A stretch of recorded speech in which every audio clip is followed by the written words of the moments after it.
हरे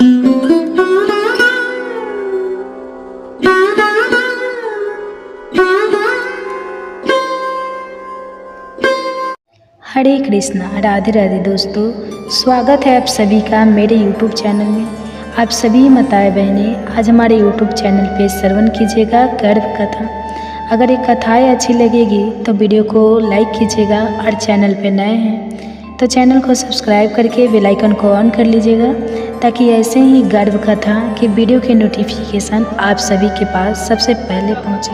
और हो सके तो ज़्यादा से ज़्यादा जितने भी माताएं बहनें गर्भ धारण की हुई है सबके साथ शेयर कीजिएगा। कहा जाता है कि प्रेगनेंसी में अगर पूरी भागवत ना भी सुन पाए तो कृष्ण के समय जन्म के समय की स्तुति गर्भ में पल रहे शिशु को जरूर ही श्रवण कराना चाहिए। श्रवण करने से शिशु में भगवान के जैसे ही गुण आते हैं। तो आइए बड़ी ही प्रसन्नचित मन से इस कथा का रसपान करते हैं। शिवानी एक 28 वर्षीय शिक्षिका उत्तराखंड के एक छोटे से गांव में अपने पति राघव के साथ रहती थी। दोनों की शादी को 5 साल हो चुके थे पर अभी तक संतान सुख नहीं मिला था। गांव के लोग कानाफूसी करते, रिश्तेदार ताने कसते, लेकिन शिवानी ने हार नहीं मानी थी। हर माँ उम्मीद लेकर वह अपने मन में एक सपना पालती, एक नन्हे जीवन के आने का सपना। मंदिरों में मन्नतें, डॉक्टरों के चक्कर, घरेलू नुस्खे, क्या कुछ नहीं किया था उन्होंने। और फिर एक दिन वह चमत्कारी क्षण आया जब रिपोर्ट पॉजिटिव आई। भाग दौड़ में शिवानी की खुशी का ठिकाना नहीं रहा, लेकिन गर्भधारण के कुछ ही सप्ताह बाद उसे अजीब अजीब सपने आने लगे। एक जंगल, लाल आंखें और एक रहस्यमयी औरत जो बार बार कहती ये बच्चा मेरा है। शिवानी ने इसे शुरुआत में बस मानसिक तनाव समझा, लेकिन धीरे धीरे ये सपने और घटनाएं वास्तविक जीवन में भी असर डालने लगी। घर में चीज़ें अपने आप गिरने लगती और शिवानी को ऐसा लगता कि कोई इसकी निगरानी कर रहा है। एक दिन गांव की बुजुर्ग दाई माई रुक्मणी आई और बोली, इस जमीन की कोख में एक पुरानी आत्मा है जो हर 100 साल में पूर्ण जन्म लेने की कोशिश करती है। तुम्हारा गर्भ अब सिर्फ तुम्हारा नहीं है। शिवानी और राघव कस्ते में आ गए। माई ने बताया कि कई साल पहले एक औरत कामिनी, जिसने तांत्रिक विद्या सीखी थी, इस गांव में एक विशेष आत्मा को जन्म देना चाहती थी, लेकिन गांव वालों ने उसे जिंदा जला दिया। मरते समय उसने श्राप दिया, मैं लौटूंगी उसी गर्भ से जो खुद को शुद्ध मानेगा।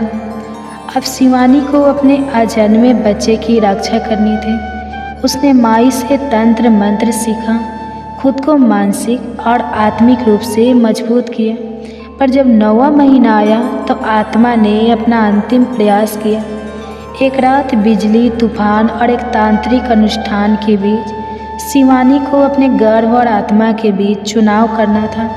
शिवानी ने अपने प्राणों की आहुति दी, लेकिन गर्भ को बचाया। राघव ने बच्चे को जन्म लेते ही शिवानी की आंखों में शांति देखी। वह बच्चा, जिसे उन्होंने आरव नाम दिया, अब एक साधारण बालक नहीं था। वह शिवानी की आत्मा और शक्ति का प्रतीक था, और शायद एक नई शुरुआत भी। उत्तराखंड की पहाड़ियों के बीच बसे एक शांत गांव कैलाशपुर की सुबह बड़ी ही सुहानी होती थी। चारों तरफ हरियाली, मंदिर की घंटियाँ और पक्षियों की चहचहाट मानो किसी मंत्र की तरह वातावरण में गूंजती रहती। उसी गांव में शिवानी रहती थी। उसकी आंखों में एक अधूरी चाह की छाया साफ झलकती थी। शिवानी के शादी को तो 5 साल हो चुके थे। उसका पति राघव गांव के स्कूल में प्रधान अध्यापक था। दोनों पढ़े लिखे, समझदार और एक दूसरे के लिए समर्पित थे, लेकिन एक चीज़ की कमी ने उनकी ज़िंदगी में अधूरापन ला दिया था, संतान। गांव में लोगों की सोच अभी भी पुराने ढर्रे पर चलती थी। हर किसी की नज़र में दोष शिवानी का था। बहुबाज है और कब तक रुकेंगे, जैसे शब्द धीरे धीरे कानों से दिल तक उतरते जा रहे थे। पर शिवानी ने हार नहीं मानी थी। हर महीने डॉक्टर के पास जाना, हर व्रत करना और हर रात उम्मीद में सोना उसका नियम बन गया था। एक दिन वह सुबह सुबह ही डॉक्टर से मिलने शहर गई। जांच के बाद डॉक्टर मुस्कुराए और धीरे से कहा, बधाई हो शिवानी जी, आप माँ बनने वाली हैं। शिवानी की आंखों से आंसू झलक पड़े, खुशी के आंसू। दिल में एक अजीब सी गर्माहट दौड़ गई। वो हवा से बात करती घर लौटी और राघव को जब ये खबर दी तो वह भी भावुक उठा। लेकिन ये सिर्फ एक शुरुआत थी, असली कहानी तो अब शुरू होनी थी। निशा का समय था, अंधकार चारों ओर व्याप्त था, किंतु जेल की उस कोठरी में दिव्य प्रकाश फैल गया। जैसे ही भगवान श्री कृष्ण ने देवकी कोख से जन्म लिया, चारों ओर अद्भुत तेज छा गया। देवताओं ने गगन से पुष्प वृष्टि की, गंधर्व लाने लगे और अप्सराएं नृत्य करने लगी। देवकी अपनी गोद में उस नवजात शिशु को देखकर विस्मित थी। वह कोई साधारण बालक नहीं था, वह स्वयं पर ब्रह्मा था, भगवान श्रीहरि। देवकी ने हाथ जोड़कर विनम्रता से कहा, ओम नमो भगवते वासुदेवाय। हे अनंत कोटि ब्रह्मांड नायक, हे योगेश्वर, हे आदि पुरुष, आपने स्वयं को मेरे गर्भ में धारण किया। यह मेरे लिए परम सौभाग्य है। आप जो अजन्मा है, जिनका कोई आदि न अंत है, आप ही स्वयं जन्म लेकर मेरे समक्ष प्रकट हुए हैं। यह कौन जान सकता है कि सत्य स्वरूप परमात्मा भी माता की गोद में खेल सकता है। वासुदेव ने भी नतमस्तक होकर स्तुति की, हे देव, आप ही वह है जिनकी कृपा से सूर्य प्रकाशित होता है। आप ही चंद्रमा के सौंदर्य है, आप ही वायु के प्राण हैं, आप ही वेदों के सार है, आप ही तप के स्वरूप हैं। आप साकार होकर मेरे समक्ष हैं। यह संपूर्ण लोगों के लिए आनंद का क्षण है। इंद्र, ब्रह्मा, वरुण, अग्नि, यम, कुबेर और अन्य समस्त देवता स्वर्ग से प्रकट हुए। वे दिव्य पुष्पों की वर्षा करने लगे और गगन मंच से स्तुति की। जय हो नंद नंदन गोपाल की, जय हो मुरलीधर गिरधारी की। हे परमेश्वर, आप ही सृष्टि के आदि काल से नायक हैं।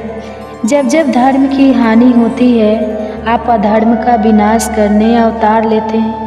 हम सभी आपके ही अधीन हैं। आप दया के सागर हैं, प्रेम के स्वरूप हैं। हे मधुसूदन, आपके चरणों की रस से भी पाप नष्ट हो जाते हैं। आपकी दृष्टि से मूढ़ भी ज्ञानी बन जाती है। आप ही समय है, आप ही काल है, आप ही मोक्ष के द्वार हैं। गर्भ गीता केवल एक ग्रंथ नहीं, बल्कि यह जीवन के गढ़ रहस्य को प्रकट करने वाला दिव्य प्रकाश है, जो आत्मा को जन्म मरण के बंधनों से मुक्त कर मोक्ष के पावन पथ पर ले जाता है। स्वयं भगवान श्री कृष्ण कहते हैं, जो श्रद्धा और भक्ति से गर्भ गीता का मनन करता है, वह संसार के बंधनों से मुक्त होकर परम शांति को प्राप्त करता है। यह ग्रंथ न केवल आत्मशुद्धि का दीप जलाता है, बल्कि गर्भवती माताओं के लिए भी अमृत के समान है। ऐसा विश्वास है कि जो माँ गर्भकाल में श्रद्धा से गर्भ गीता का श्रवण करती है, उसका शिशु न केवल संस्कारी और तेजस्वी होता है, बल्कि दिव्यता से भरकर समाज के लिए प्रेरणा बनता है। यदि आप भी इस अद्भुत ज्ञान की रोशनी अपने जीवन और भावी संतानों में भरना चाहते हैं, तो अभी वंदना काव्या चैनल को सब्सक्राइब करें और प्रेम पूर्वक लाइक करें, श्रद्धा से सब्सक्राइब करें और इस दिव्य संदेश को शेयर करके औरों तक पहुंचाएं, क्योंकि ज्ञान जब बांटा जाता है तभी वह संस्कार बनता है। श्री कृष्ण अर्जुन से कहते हैं, जब कोई आत्मा माँ के गर्भ में आती है तो वह मांस, मज्जा और रक्त से घिरी होती है। छठे महीने तक जब उसका शरीर विकसित होने लगता है, तब उसे असहनीय पीड़ा का अनुभव होता है। उस अंधकारमय, संकुचित और पीड़ादायक स्थान में वह आत्मा कड़ा उठती है और ईश्वर से विनती करती है, हे प्रभु, कौन सा पाप किया था मैंने जो मुझे फिर से इस अंधेरे गर्भ में आना। उस क्षण आत्मा को अपने सारे बुरे कर्म याद आते हैं। वह पश्चाताप करती है, आंसू बहाती है और ईश्वर से प्रार्थना करती है कि वह इस मोह और दुख से भरे संसार में जन्म ना दे। लेकिन ईश्वर मौन रहते हैं, क्योंकि उसका जन्म उसके ही कर्मों के अनुसार निश्चित होता है। श्री कृष्ण कहते हैं, गर्भ की पीड़ा मृत्यु लोक से भी अधिक होती है। यह वह आग है जिसमें आत्मा अपने ही कर्मों की तपन से झुलसती है। वह आत्मा संकल्प करती है कि जन्म के बाद वह सच्चा जीवन जिएगी, ईश्वर का स्मरण करेगी, पुण्य कर्म करेगी। लेकिन जैसे जैसे जन्म समीप आता है वह सब कुछ भूलने लगती है और जन्म लेते ही सब भुला दिया जाता है। फिर से वही मोह, वही माया, वही भटकाव और पुनः जीवन कर्मों के उसी चक्रव्यूह में उलझ जाता है। गर्भ गीता में उस दिव्य सत्य का स्मरण कराती है जिसे आत्मा ने गर्भ में अनुभव किया था, एक बार फिर उस प्रकाश की ओर लौटने के लिए जहाँ से हम आए थे और जहाँ हमें लौटना है। गर्भ गीता केवल एक शास्त्र नहीं बल्कि मानव जीवन का दर्पण है। यह हमें यह समझने में सहायता करता है कि हमारे कर्म ही हमारे भविष्य की नींव है। यह ग्रंथ न केवल हमें आत्मज्ञान की ओर ले जाता है बल्कि हमारे जीवन को सच्चे अर्थों में सार्थक और प्रकाशमय बनाता है। गर्भ संस्कार की भक्ति और प्रभाव हमारे प्राचीन ग्रंथों में बार बार दर्शाए गए हैं। महाभारत में वीर अभिमन्यु इसका अनुपम उदाहरण है। जब अर्जुन सुभद्रा को युद्ध की एक जटिल रचना चक्रव्यूह को भेदने की विधि समझा रहे थे, तब गर्भ स्थित अभिमन्यु ने वह सवाल ध्यान पूर्वक सुना और वही ज्ञान, वह दिव्य श्रवण भविष्य में क्षेत्र के रणभूमि में उसकी शक्ति बनकर प्रकट हुई। इसी प्रकार मार्कंडेय पुराण में सती मदालसा का वर्णन आता है। एक ऐसी दिव्य माता जो अपने गर्भस्थ शिशु को ज्ञान, विवेक और वैराग्य के संस्कारों से पोषित करती थी। वे अपनी संतान के गुण, स्वभाव और चरित्र को उसी समय गढ़ देती थी जब वह केवल गर्भ में था। उनकी गोद में जन्म लेने वाला हर शिशु मुनियों जैसा शांत, ज्ञानी और सत्य पाठ का अनुयायी होता। गर्भ गीता और ऐसे दिव्य उदाहरण हमें यह सिखाते हैं कि गर्भ केवल जीवन की शुरुआत नहीं बल्कि आत्मा के संस्कारों का बीजारोपण है। यदि हम इस पावन ज्ञान को अपनाएं तो आने वाली पीढ़ियां न केवल संस्कारी होगी बल्कि समाज और संसार के लिए एक दिव्य प्रकाश बनेगी। विष्णु पुराण में प्रहलाद का उल्लेख आता है जो राक्षस कुल में जन्मे, लेकिन उनकी माता गर्भावस्था के दौरान देवर्षि नारद के आश्रम में रही और विष्णु भक्ति का श्रवण किया। परिणाम स्वरूप प्रहलाद जन्म से ही विष्णु के परम भक्त बन गए और अधर्म के विरुद्ध खड़े हुए। गर्भ गीता के प्रारंभ में अर्जुन भगवान से यही प्रश्न करते हैं कि आत्मा का बार बार जन्म क्यों होता है, इस जीवन में उसके कर्तव्य क्या है, किन पाप कर्मों के कारण वह अनेक दुख भोगता है और किन पुण्य कर्मों से वह जीवन में सुख प्राप्त करता है, अथवा कौन सा मार्ग है जिससे वह मोक्ष को प्राप्त करता है। अर्थात वह आत्मा कब भगवान में लीन होकर जन्म मरण के बंधनों से मुक्त होती है। लेकिन जिन्हें मुक्ति नहीं मिलती उन्हें विभिन्न योनियों में जन्म लेकर अपने पूर्व जन्मों के अच्छे बुरे कर्मों का फल भोगना पड़ता है। भगवान श्री कृष्ण मंद मुस्कान के साथ कहते हैं, हे अर्जुन, सच्चा भक्त वह नहीं जो केवल शब्दों में मेरा नाम लेता है बल्कि वह है जो अपने हृदय में संपन्न की ज्योति प्रज्वलित करता है, जो अपने कर्मों को मेरी भक्ति में अर्पित करता है, जो मोह और अहंकार से मुक्त होकर प्रेम और सेवा के मार्ग पर चलता है। वही मेरा सच्चा भक्त है जो मुझे केवल मंदिरों में नहीं बल्कि प्रत्येक जीव में देखता है, जो किसी को अपने से ना ऊंचा मानता है ना नीचा, जो निंदा और प्रशंसा से परे रहता है। वही वास्तव में मेरे चरणों का अधिकारी है। श्री कृष्ण की इन वाणी से अर्जुन के हृदय में भक्ति की लहरें उमड़ पड़ी। उसने श्रद्धा से सिर नवाया और निवेदन किया, हे माधव, फिर यह संसार अज्ञान में क्यों भटकता है, क्यों यह मोह माया में उलझता, इतना दुख सहता है। श्री कृष्ण बोले, हे पार्थ, यह संसार मोह का जाल है।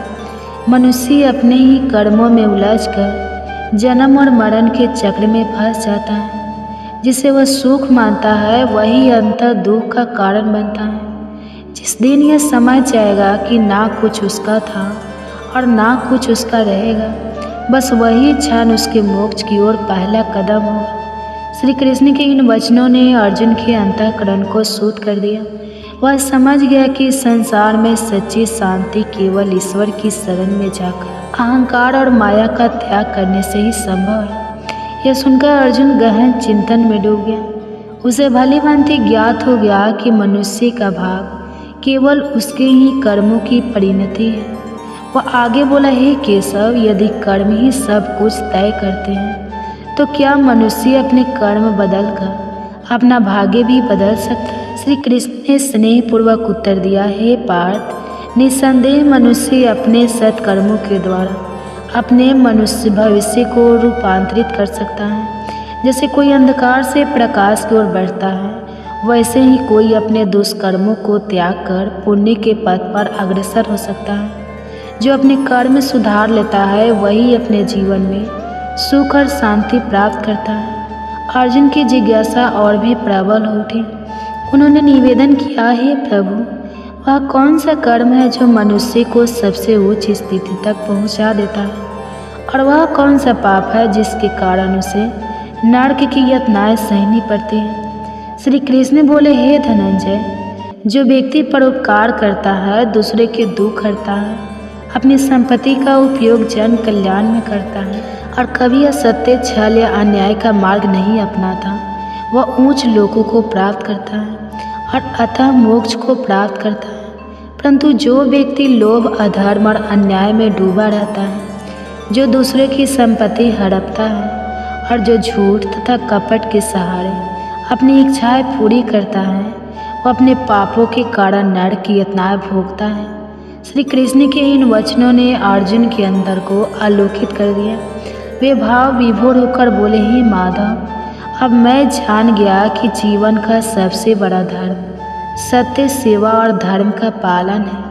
जिसने इसे स्वीकार कर लिया वही सच्चे सुख को प्राप्त करता है। श्री कृष्ण मुस्कुराए और बोले, हे अर्जुन, यही परम सत्य है। जो इस ज्ञान को अपने जीवन में उतार लेता है वही जन्म मरण के बंधनों से मुक्त होकर परम शांति को प्राप्त करता है। फिर भगवान श्री कृष्ण के मुखमंडल पर गंभीरता छा गई। वे बोले, हे अर्जुन, यह समस्त संसार कर्म के बंधनों से बंधा हुआ है।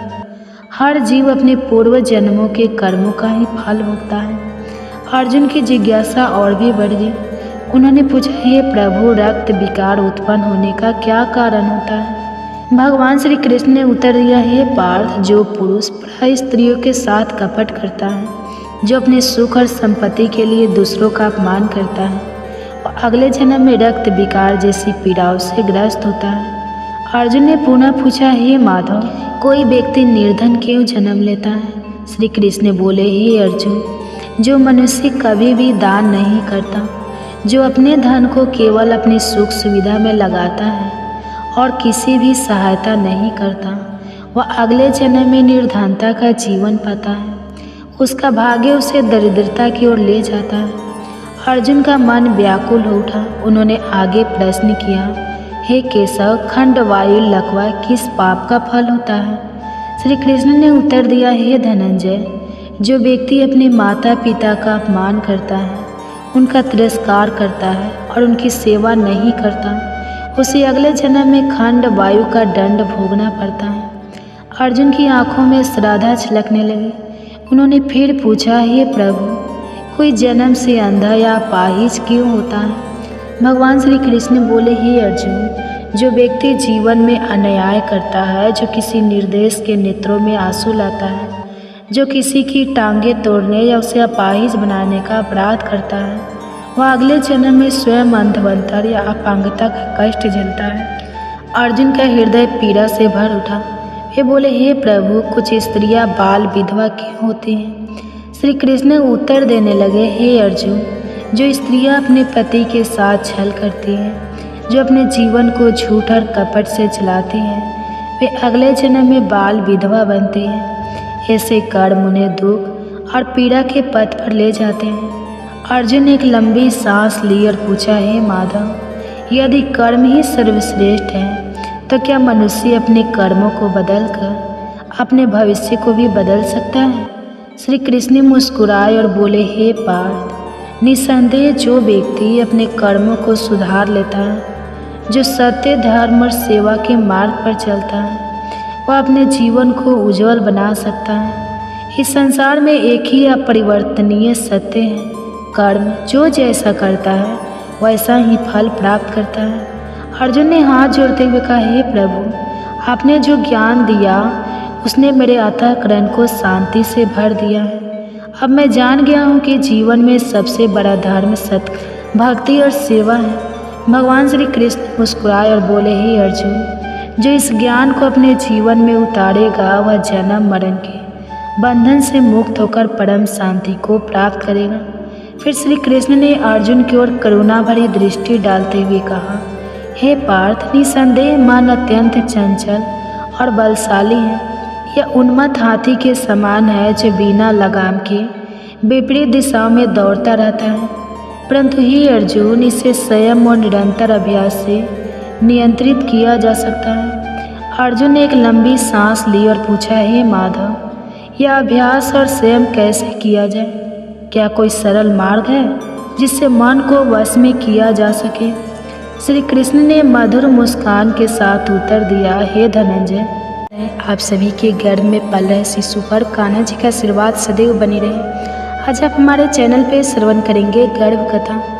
हमारे पुराणों में अनेक प्रसिद्ध कथाएं हैं जो मनुष्य को जीवन की सही राह दिखाने में मदद करती हैं।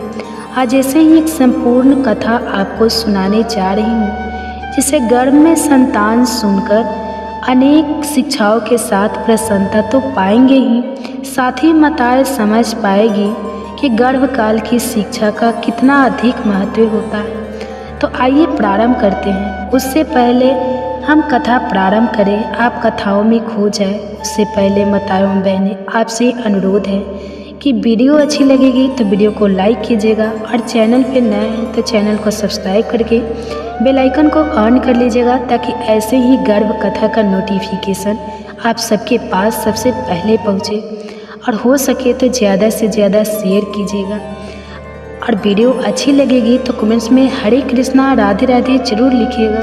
तो आइए प्रारंभ करते हैं। जब भगवान ब्रह्मा ने पृथ्वी को समुद्र से बाहर निकाल हिरण्यकश्यप को मारकर पृथ्वी को आतंक से मुक्त किया था, तब उसका भाई हिरण्यकश्यप बहुत गुस्सा हुआ। उसने तय किया कि वह अपने भाई का प्रतिशोध अवश्य लेगा। उसने खुद को अजय और अमर बनाने के लिए हिमालय पर जाकर घोर तपस्या आरंभ की। उसे कठिन तप करता देख इंद्र भी घबराने लगे। उन्होंने दैत्यों की राजधानी पर हमला कर दिया। जब जाना हिरण्यकश्यप की पत्नी गर्भवती है तो उसे भी बंदी बना लिया। सोचा राक्षस का पुत्र राक्षस बनेगा और आगे चलकर हमारे लिए मुश्किल उत्पन्न करेगा। हिरण्यकश्यप वहाँ था नहीं, इसलिए दैत्य हारकर भागने लगे। देवताओं ने दैत्यों की राजधानी लूट ली। इंद्र ने हिरण्यकश्यप की पत्नी क्यादु को बंदी बना ली और स्वर्ग ले जाने लगा। पर तभी रास्ते में देवर्षि नारद मिले। उन्होंने इंद्र से कहा, तुम दैत्य राज की पतिव्रता पत्नी को मत ले जाओ, यह महापाप है। इस पर इंद्र ने अपना उद्देश्य बताया कि जन्म के बाद वह संतान का वध करेगा, फिर देवी क्यादु को भी छोड़ देगा। तब नारद जी ने समझाया, गर्भ में संतान के संस्कार बदले जा सकते हैं। यह संतान भगवान श्री विष्णु की परम भक्त बनेगी। बस तुम क्यादु पुत्री को मुझे सौंप दो। इंद्र ने देवर्षि की बात मान ली और अब क्यादु देवराज के बंधन से मुक्त हो गई। वे देवर्षि के आश्रम में रहने लगे जब तक उसके पति तपस्या से वापस नहीं लौट आते।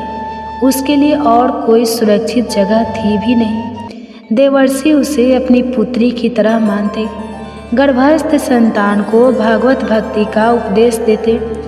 गर्भ में प्रहलाद भी उन उपदेशों को सुन बड़ा ही आनंदित होता। कुछ वर्षों बाद जब हिरण्यकश्यप वरदान प्राप्त कर लौटा, उसने सभी देवताओं को जीत लिया। सभी लोकपालों को हराकर उनकी सारी संपदा छीन ली। भगवान से उसे विरोध था, इसलिए ऋषियों को परेशान करता यज्ञ रोक दिए। धर्म के खिलाफ खड़ा हो गया। सब तरह सिर्फ उसे ही भगवान के समान पूजने की आज्ञा थी। इधर पुत्र प्रहलाद और पत्नी भी अब उसके पास लौट आए थे। प्रहलाद की शिक्षा के लिए उसने अपने गुरु शुक्राचार्य के पास उसे भेजा, और तब शुक्राचार्य जी तपस्या में व्यस्त थे, इसलिए गुरु के पुत्र सन और अम्बरक उसे शिक्षा देने लगे। एक दिन प्रहलाद वापस घर आए। माँ ने खूबसूरत वस्त्रों से सजाया, पिता ने गोद में बैठाया, फिर उससे पूछा कि तुमने अभी तक क्या सीखा है। तब प्रहलाद उत्तर देते हैं, पिताजी, सभी लोग संसार में मोहित रहकर उद्विग्न रहते हैं। मेरा मानना है कि हमें अंतःकरण में श्री हरि की शरण लेनी चाहिए। हिरण्यकश्यप जोर से हंस पड़ा। उसे लगा कोई दुश्मन उनके पुत्र प्रहलाद को यह ज्ञान सिखा रहा है। उन्होंने अपने गुरु के पुत्रों से कहा, तुम्हें प्रहलाद को सुधारना होगा, उसे दैत्य कुल के उचित आदर्श, धर्म और काम की शिक्षा दो। गुरु के पुत्र ने प्रहलाद को अपने पास बुलाया और पूछा, तुमने यह अज्ञान कहाँ से सीखा? प्रहलाद मुस्कुराते हुए कहा, गुरुदेव, इस दुनिया में हम भगवान की माया के चक्कर में बह रहे हैं। भगवान दयालु होते हैं। जब वह किसी पर अपनी दया बरसाते हैं तो वह इंसान के मन में बस जाते हैं। मेरे मन को उनकी अनंत कृपा ने उन परम पुरुष की ओर खींच लिया है। मेरे गुरु ने मेरे साथ बहुत मेहनत की है, मुझे ज्ञान का सही मार्ग दिखाया है। उन्हीं ने मुझे सच्ची शिक्षा दी है। उन्हीं ने मुझे अर्थशास्त्र, दंड नीति और राजनीति के बारे में भी सिखाया है। मैं अपने गुरु की शिक्षा को ध्यान से सीखता था। उनके मन में विद्या के प्रति सच्ची आस्था थी। मैंने गर्भकाल में ही संपूर्ण ज्ञान प्राप्त कर लिया है। गुरु पुत्रों को उसकी बात ज़्यादा समझ नहीं है। तब हिरण्यकश्यप ने भी अपने पुत्र को गोद में बिठाकर पूछा, बताओ बेटा, सबसे अच्छा ज्ञान क्या है? प्रहलाद ने कहा, मेरे अनुसार सर्वोत्तम ज्ञान वही है जो भगवान के गुणों और आचरणों को सुनने की प्रेरणा देता हो। उनकी लीलाओं और नामों का भजन, उनके श्री चरणों की सेवा, उनकी पूजा, उनकी स्तुति, उनके सामने दास बनना, उनसे दोस्ती करना, उनके प्रति अपनी आत्मा को समर्पित करने का भाव जगाता हूँ। मेरे अनुसार इसी का अनुसरण कर हम जीवन में सबसे उत्तम फल प्राप्त कर सकते हैं। हिरण्यकश्यप बहुत क्रोधित हो गया। उन्होंने प्रहलाद को बुरी तरह डांटा और उसे जमीन पर पटक दिया। उनके गुरुकुल के छात्रों ने बताया कि हमने उसे गलत नहीं सिखाया है। प्रहलाद शांति से खड़े रहे, बिना किसी क्रोध के। वे अपने पिता से कहने लगे, पिताजी, आपको गुस्सा नहीं आना चाहिए। गुरु के पुत्रों का भी कोई दोष नहीं है।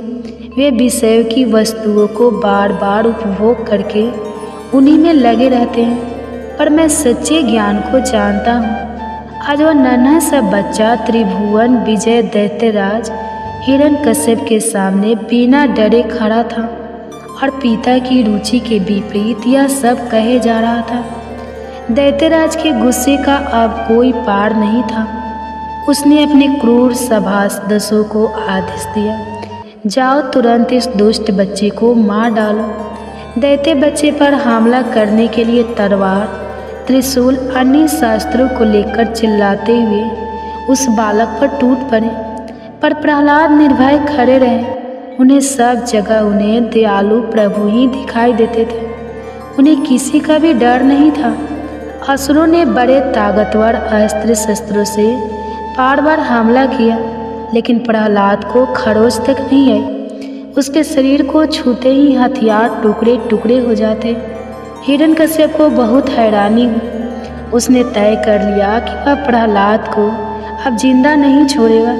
वह कई तरह के उपाय करने लगा। एक बार हाथी के सामने प्रहलाद को डाल दिया, लेकिन हाथी ने प्रहलाद को प्यार से अपनी सूंड से उठा लिया। फिर प्रहलाद को उसने कटोरी में बंद कर दिया, जहाँ भयंकर सर्पों को छोड़ दिया। लेकिन यह सर्प प्रहलाद के पास पहुंचकर केचुए की तरह सीधे हो गए। जब जंगली सिंह के सामने उसे छोड़ा गया तो वह पालतू कुत्ते की तरह उसके सामने पूंछ हिलाता हुआ बैठ गया। जब प्रहलाद को खाने के लिए उग्रवस्त्र दिया गया तो उसका भी उस पर कोई प्रभाव नहीं हुआ। विष पेट में जाकर अमृत बन गया। अनेक दिनों तक उसे भोजन नहीं दिया गया, जल की एक बूंद नहीं मिली। फिर भी प्रहलाद के स्वास्थ्य पर कोई असर नहीं हुआ। वे तो दिन पर दिन और भी मजबूत दिखाई दे रहे थे।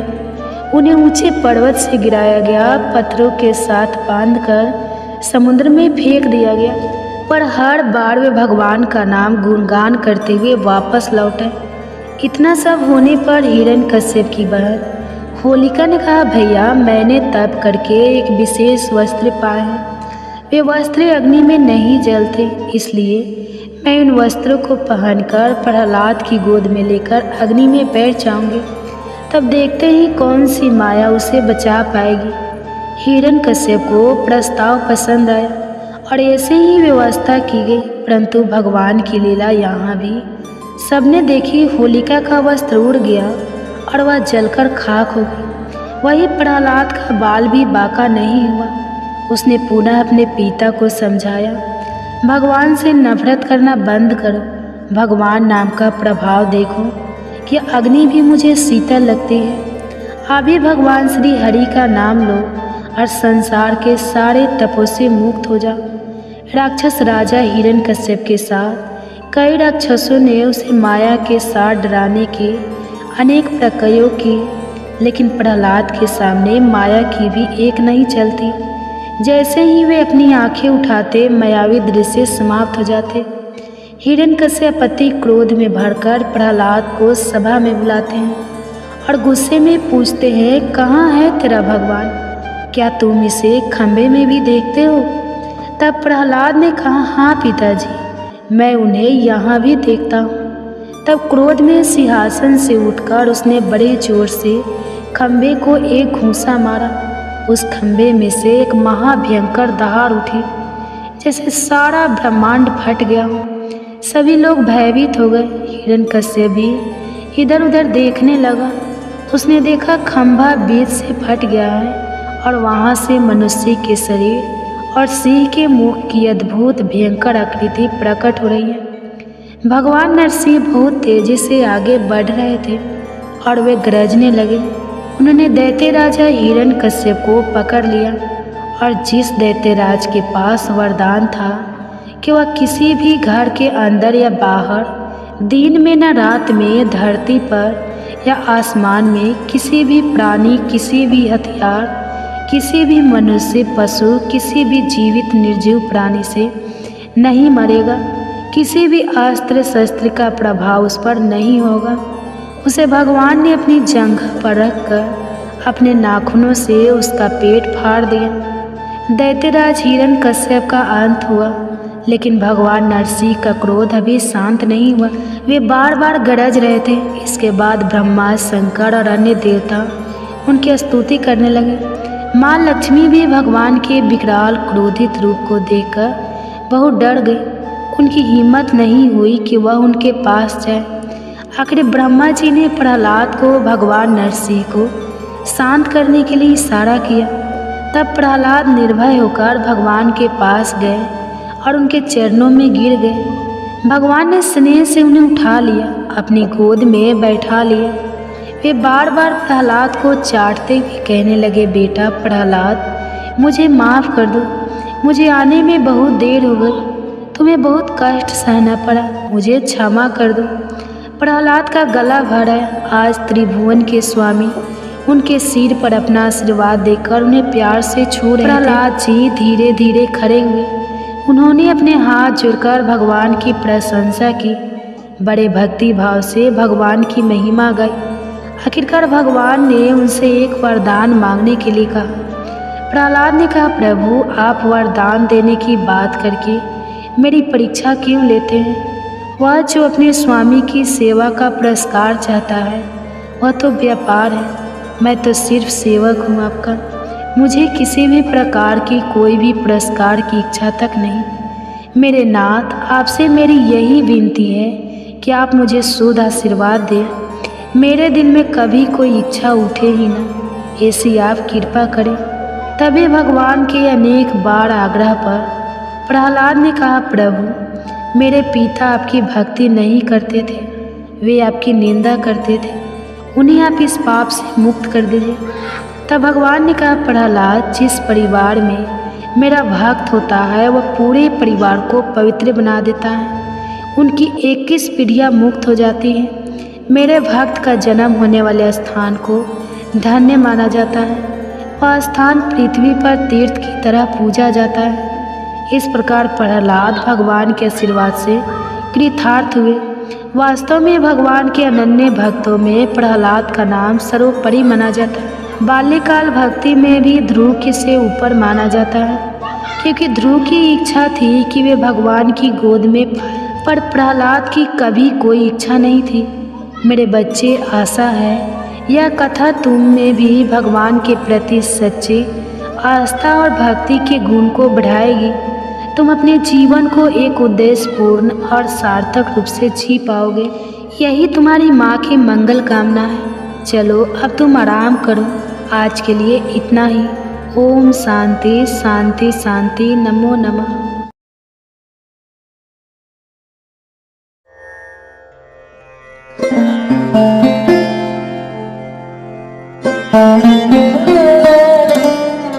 हरे कृष्णा। राधे राधे दोस्तों, आप सभी माताओं एवं बहनों पर भगवान का आशीर्वाद सदा सर्वदा बना रहे। आप सभी के गर्भ में पल रहे शिशु पर कान्हा जी का आशीर्वाद सदैव बनी रहे। आज आप हमारे चैनल पे श्रवण करेंगे गर्भ कथा। कहते हैं गर्भावस्था में माँ को भगवत चिंतन और भगवती कथाएं जरूर सुननी चाहिए। आज इसी कड़ी में ध्रुव की कथा अपनी संतान को सुनाते हैं। अगर वीडियो अच्छी लगेगी तो वीडियो को लाइक कीजिएगा और चैनल पे नए हैं तो चैनल को सब्सक्राइब करके बेल आइकन को ऑन कर लीजिएगा, ताकि ऐसे ही वीडियो की नोटिफिकेशन आप सबके पास सबसे पहले पहुंचे। और हाँ, हो सके तो ज़्यादा से ज़्यादा शेयर कीजिएगा, ताकि हमारे जितने भी माताएं बहनें हैं गर्भावस्था में हैं, ताकि ये कहानी भी सुन सके। तो आइए श्रवण करते हैं गर्भ कथा। इसके लिए माता एक शांत स्थान पर बैठ जाए। एक ऐसा समय चुने जहाँ बहुत ज़्यादा डिस्टर्ब ना हो और आपको इसको बीच में ना रोकना पड़े। आप दोनों हाथ अपने गर्भ पर रख लें, कोमलता से अपनी आँख बंद कर लें और अपनी संतान से कहे, आओ मेरे बच्चे, मैं तुम्हें एक बहुत ही प्रेरक कथा सुनाती हूँ। इसके लिए मैं तुम्हें सतियों के उस समय लेकर चलती हूँ जहाँ प्रदेश के राजा उत्तानपाद रहते थे। उनकी 2 रानियाँ थीं। माताएं एवं बहनें, आप सभी से हाथ जोड़कर विनती है कि वीडियो को पूरा देखिएगा और ज़्यादा से ज़्यादा वीडियो को शेयर भी कीजिएगा। और ये कथाएं आपको कैसी लगे कमेंट्स में ज़रूर बताइएगा। हरे कृष्णा राधे राधे ज़रूर लिखिएगा। कहते हैं कि उनकी 2 रानियाँ थीं, सुरुचि और सुनीति। सुरुचि बहुत सुंदर थी और राजा को बहुत प्रिय भी थी। उसके पास सुख सुविधाओं की कोई कमी नहीं थी। इसलिए सुरुचि रानी का पुत्र उत्तम भी अपने पिता राजा उत्तानपाद का दुलारा था। राजमहल के बाहरी हिस्से में दूसरी रानी सुनीति रहती थी। उनका स्वभाव महापुरुषों जैसा था। वह धर्म मार्ग पर चलती, सभी के प्रति दया, प्रेम, करुणा का भाव रखती और ऐसा ही आचरण देख उनका पुत्र ध्रुव बड़ा हो रहा था। एक दिन सुबह का समय था। सुबह की लाली धीरे धीरे जाकर भगवान सूर्य का प्रकाश पूरे प्रदेश को प्रकाशित कर रहा था। सभी बच्चे घर के बाहर अपने मित्रों के साथ विभिन्न खेल खेल रहे थे। भीतर राज दरबार सजा हुआ था। राजा उत्तानपाद अपनी प्रिय रानी सुरुचि के साथ सिंहासन पर बैठे थे। वे अपनी गोद में बैठे पुत्र उत्तम को दुलार रहे थे। उसी समय खेलते खेलते ध्रुव भी महल में प्रवेश करता है। पिता को देख उसका मन भी ललचाया। वह अपने पिता की गोद में बैठने के लिए, उनका प्यार पाने के लिए ललायित हो गया। वह भी अपने पिता के पास पहुंचा। उसने अपना हाथ राजा के पैरों पर रखा ही था। वह बैठने का प्रयास कर ही रहा था। राजा भी अपने दूसरे पुत्र को दुलार दे उससे पूर्व ही सुरुचि रानी ने उसका हाथ जोर से झटक दिया। रानी बड़े क्रोध से बोली, तुम अपने पिता की गोद में बैठने लायक नहीं हो। तुम अभागी हो। तुम्हें पूरे जीवन पुण्य करने होंगे ताकि तुम अपना भाग्य बदल पाओ और मेरी कोख से जन्म लेने का सौभाग्य पाओ। तभी तुम पिता का प्रेम और दुलार पा सकते हो। राजा उत्तानपाद को थोड़ा बुरा लगा, पर वे अपनी प्रिय रानी के विरुद्ध जाने का साहस नहीं कर सकते थे। ध्रुव नन्हा सा बालक अपनी सौतेली माँ की बातें ठीक से तो नहीं समझ पा रहा था, पर वह इतना समझ चुका था कि सबके सम्मुख उसका अपमान हो रहा है। और उसमें उसके पिता भी उसका साथ नहीं दे रहे। इसलिए रोता बिलखता माँ माँ पुकारता ध्रुव राजमहल के बाहर चला जाता है। पूजा कक्ष में बैठी रानी सुनती अपने पुत्र की आवाज़ सुनकर कांप गई। वह बाहर भागते हुए गई और अपने बच्चे को सीने से लगा लिया। मन ही मन किसी अप्रिय घटना का सोचकर उसका हृदय भर रहा था। वह धीरे से ध्रुव के दुख का कारण पूछती है। माँ, पिताजी मुझसे बिल्कुल प्यार नहीं करते। वे मुझे अपनी गोद में भी नहीं बिठाते। वे सिर्फ उत्तम को प्यार करते हैं। माँ, ऐसा क्यों? माँ, मैंने क्या नुकसान किया है? उनका क्या मैं इतना बुरा हूँ? माँ, मैं इतना बुरा हूँ? सुनीति ऐसा नहीं कहते बेटा। सुनीति सब समझती थी। फिर उस नन्हे से बालक को कैसे समझाती, क्या बताती कि क्यों उनके पिता ने उन्हें और ध्रुव को इस प्रकार का जीवन दिया है। सुनीति स्थिति को समझते हुए अपने बेटे को कहती है, मेरे बच्चे, तुम्हारे लिए पिता से श्रेष्ठ गोद और उच्च सिंहासन सुरक्षित रखा गया है। तुम्हें संसार के सबसे बड़े राजा की गोद में बैठना है। इस तरह कहकर अपने मंदिर में विराजित भगवान नारायण की तस्वीर दिखाती है। उनकी गोद भगवान की गोद ध्रुव की आंखों में चमकती, पर वह अभी सिर्फ 6 साल का नन्हा बालक था। माँ के उत्सुक स्वर में पूछता है, माँ, मैं उन तक कैसे पहुँचूँ? कैसे मैं उनकी गोद में बैठूँगा? माँ को भी आज जाने कहाँ से हिम्मत आ रही थी। वह ध्रुव की सभी बातों का स्पष्ट उत्तर दे रही थी। कहती है वह मार्ग श्रेष्ठ है, इसलिए उसे पाना भी थोड़ा मुश्किल है। पर ध्रुव को अब किसी बात का भय नहीं था। उसे तो बस उनकी गोद का इंतजार था। वो अपनी माँ से पूछता है, माँ, अब आप जल्दी बताओ, वह मैं कैसे पा सकता हूँ? माँ ने ध्रुव को गोद में उठाकर कहती है, बेटा, उसके लिए कठिन तपस्या करनी होगी। एकांत में रहकर सिर्फ उनका नाम जपना होगा। बस फिर क्या था। ध्रुव तुरंत गोद से उतरा, अपनी माँ के चरण स्पर्श करते हैं कहता है, माँ, मैं आज से ही अपनी तपस्या शुरू करूँगा। मैं एकाग्रता से नाम जपकर नारायण की गोद में बैठूँगा। माँ, मैं उनकी गोद में बैठकर सबसे पहले तुझे पुकारूँगा। माँ, तू देखना, तेरा बेटा भी सौभाग्यशाली है। वह ब्रह्मांड के राजा की गोद में बैठेगा। माँ कुछ समझ पाती इससे पहले ध्रुव जंगल की ओर जाने लगा। माँ एकदम बिलख पड़ी, भागते हुए ध्रुव के रास्ते में आकर खड़ी हो गई। जिस नन्हे से बच्चे ने राजमहल के बाहर आज तक कदम भी नहीं रखा था, वह जंगल अकेला कैसे जिएगा? क्या यह भी कोई उम्र है उसके जंगल जाने की? रानी फूट फूट कर रोने लगी। ध्रुव नहीं रुका, अपनी माँ को समझाते हुए कहता है, माँ, नारायण को पाना आसान नहीं है। कष्ट तो करनी होगी, तेरा बेटा करेगा। माँ, वह भी सौभाग्यशाली बनेगा। माँ रोए जा रही थी। वह आगे बढ़ता जा रहा था। धीरे धीरे सांझ होने लगी, रात अंधेरी छा रही थी। उसका मन भी डर रहा था। मन कर रहा था फिर से अपनी माँ के आंचल में चला जाए, उसकी गर्माहट पे रोते रोते सो जाए। पर तुरंत उसे अपनी सौतेली माँ के कहे शब्द याद आ रहे थे, इसलिए वह दुगुनी रफ्तार से आगे की ओर बढ़ रहा था। वह कुछ समझ पाता उससे पूर्व ही कुछ स्वर सुनाई दिए, नारायण नारायण। देवर्षि ऋषि नारद भगवान की इच्छा के अनुरूप ही नन्हे ध्रुव का मार्गदर्शन करने आए थे। वे बालक के दर्द को समझ रहे थे, साथ ही उसका भविष्य भी जानते थे, इसलिए उसे उचित स्थान और भगवान का मंत्र सिखा दिया। फिर क्या था, रात के अंधेरे में झुन झुन की आवाज़ के साथ ध्रुव के मंत्र के स्वर भी जंगल में गूंजने लगे। धीरे धीरे ध्रुव अपनी तपस्या में लीन होने लगा।